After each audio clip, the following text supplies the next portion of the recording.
What's up guys, Anders here with another video. Today we're going to talk about the latest fireside chat Perlibis had, talking about what we can expect coming in the near future. The question on a lot of people's minds was, how will Perlibis manage to release all class reworks by the end of the month of October on test server? We saw Tamer last week, we have many more to go, but thankfully they gave us a schedule showing this week we will have Valkyrie and Dark Knight, and then from then on multiple class releases per week, with the final week of October having 5 class reworks. Now I want to clarify, this means we get the classes on test server, not live servers. There has been some confusion about the dates.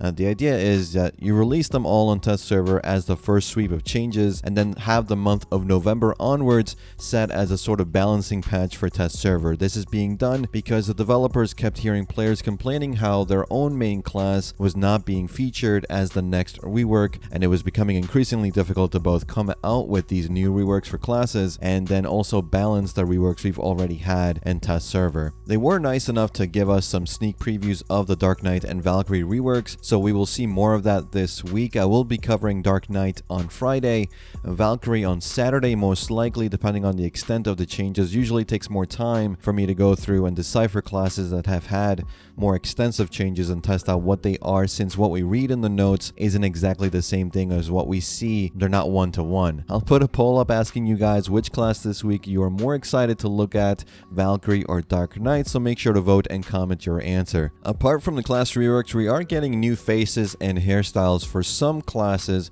We saw the new Ranger face and Young Wizard face. They were both using 2 new hairstyles that will be coming as well for all, I guess, males and females.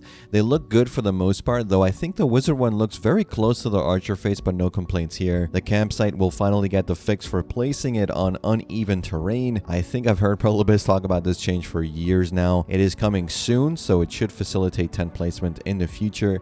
They also showed us the revamped login reward screen showing you what you have received for logging in today and then what you're going to get the next day. We have something already similarly when you're trying to disconnect. It'll tell you, wait, you can get these rewards tomorrow if you log in, or just stay logged in for these rewards. So it's a different form of that, I guess. It's more visually enticing for you to keep playing the game. I guess that's why they're doing this.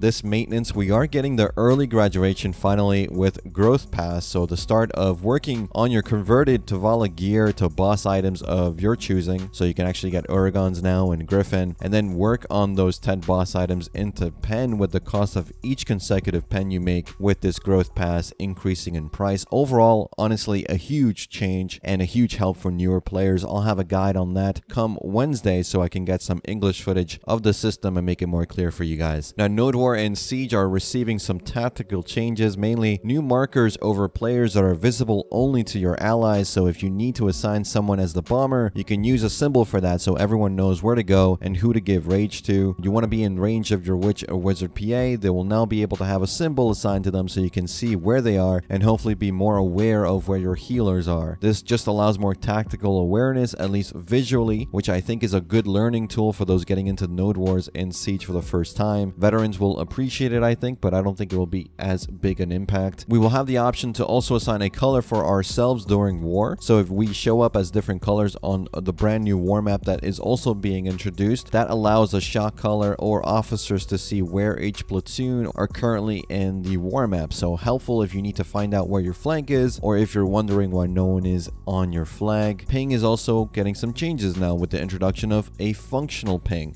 You can ping for defense, attack, support, or retreat, so your allies will be able to see where to throw heals, where to bomb, or defend important areas around the fight, when to retreat. You can also set rally points like this on the world map, so pinging on the map will have a visible symbol showing the player where exactly they need to go to defend or attack, or anything you need them to do. Perlibis is also introducing Guild War specific outfits that will change color depending on the randomly assigned color your guild is given at the time the war starts. This will help differentiate allied and enemy guilds, at least in theory. So pretty good changes, I think, for quality of life for war and Node Wars and Siege. Lastly, they are working on a new dyeing system that makes use of the RGB color picker so you can more accurately dye your items the way you want to. Hopefully we see that soon as well. Those are all the updates we know are being worked on at the moment. It doesn't necessarily mean that we will see them by the end of the year, but it is likely that they will hit at least the Korean region by the end of the year. After the class reworks are done, which we still don't know when that's going to be, they're going to be released on live servers.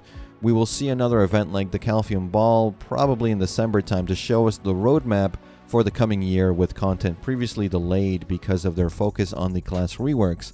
So this includes content like ranked arena PvP, 10 vs 10 PvP, new red battlefield maps, Endless Dungeon, the first BDO raid, Mountain of Eternal Winter region, which is the Guardian region, trade revamp, the next tier of Carrick called the Dreadnought, a new Amity minigame, T10 Dyna, Alvia Calphion, revamped main story, naval PvP, tier 5 pets, and some other changes we've yet to see. And that's pretty much it for this one, guys. Let me know what you guys think about today's video in the comments or over on our community Discord. We're now public and accepting new members, so follow that link, react to the comment to get your member role, and say hello. If you want to support the videos I make in small donations, you can follow the Ko-fi link below and buy me a cup of coffee. I love coffee as much as I love bells, so every coffee you buy me will be greatly appreciated and will of course come with some Discord perks. Remember to like and subscribe if you haven't already, and hit that bell icon to get notified when I upload my next video. Remember, bell is good. As always, guys, thanks again for watching, thanks for listening. I'll see you all in the next one. Take care.